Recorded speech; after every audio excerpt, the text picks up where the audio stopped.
సాక్షాత్తు పరమేశ్వరుడే సేదతీరి వెళ్లిన చోటుగా ఆ ప్రాంతం ప్రసిద్ధి. అక్కడి ప్రకృతి రమణీయత అంత అద్భుతంగా ఉంటుంది. అందుకే ఆ పరమేశ్వరుడి పేరుతోనే పిలుచుకుంటారు.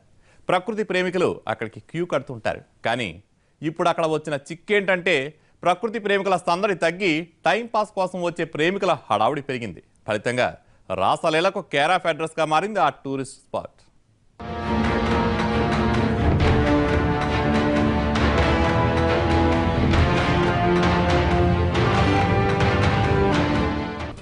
చిత్తూరు జిల్లా పుత్తూరు సమీపంలోని కైలాసకోన జలపాతం ఇదే. ఇక్కడ ప్రకృతి రమణీయతను చూసి మైమరచి సాక్షాత్తు పరమేశ్వరుడే పార్వతితో కలిసి ఇక్కడ కొన్నాళ్లు సేద తీరారని చెబుతుంటారు. అందుకే కైలాసకోన అని పిలుస్తుంటారు. ఇప్పుడు ఆ ప్రాంతం కైలాసకోనగా కాదు, రాసలీల కోనగా మారిపోయింది.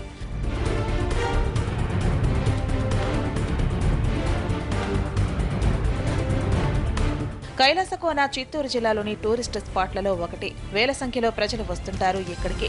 తిరుమలకు వచ్చే టూరిస్టుల్లో చాలా మంది కైలాసకోనకు వెళుతుంటారు. ప్రకృతి ఒడిలో గడుపుతుంటారు. పచ్చని వాతావరణంలో సేద తీరుతుంటారు. మనోహర దృశ్యాలైన జలపాతాలను చూస్తూ తీయని జ్ఞాపకాలను మోసుకెళ్తుంటారు.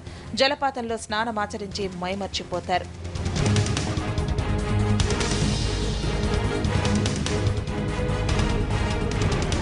కొంతకాలంగా కైలాసకోన అసాంఘిక కార్యకలాపాలకు అడ్డాగా మారుతోంది. గతేడాది ఇక్కడ వ్యభిచారులు పట్టుపట్టడం కలకలం రేపింది. ఏపీ టూరిజం అతిథి గృహంలోనే వ్యభిచారులు విట్టులు దొరికారు. అయినా అప్పటికీ ఇప్పటికీ పరిస్థితి ఏమీ మారలేదు. రాసలీలలకు కేర్ ఆఫ్ అడ్రస్ గా నిలుస్తోంది కైలాసకోన. ఇక్కడి ఫారెస్ట్ సిబ్బంది చిల్లర కాసులకు కక్కుర్తిపడి ఆహ్లాదంగా ఉండే వాతావరణాన్ని చెడగొడుతున్నారు. పచ్చని పార్కును రాసలీల కేంద్రంగా మార్చేస్తున్నారు.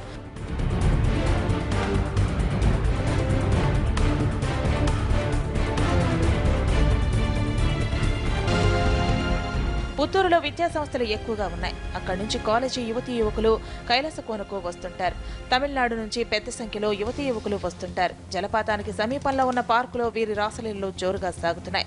పార్కు బాధ్యతలు చూసే గార్డులు కాసులకు కక్కుర్తిపడి అసాంఘిక కార్యకలాపాలను ప్రోత్సహిస్తున్నారు.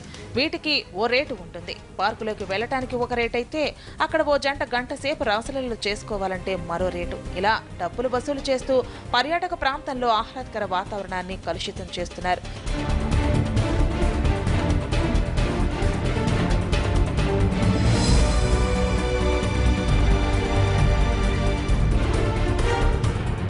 పార్కులో ఎప్పుడు చూసినా 25 జంటలు కనిపిస్తాయి. ఎక్కడ చూసినా కండోమ్ ప్యాకెట్లు కనిపిస్తాయంటే పరిస్థితి ఎలా ఉందో అర్థం చేసుకోవచ్చు. ఇక్కడ ఇదంతా జరుగుతుందని తెలిసిన ఫారెస్ట్ అధికారులు, పోలీసులు పట్టించుకోవట్లేదన్న విమర్శలు వస్తున్నాయి. పరిస్థితి ఇలాగే కొనసాగితే పిల్లాపాపలతో ఇక్కడికి రావాలనుకునే కుటుంబాల సంఖ్య తగ్గుతుందంటున్నారు పర్యావరణ ప్రేమికులు.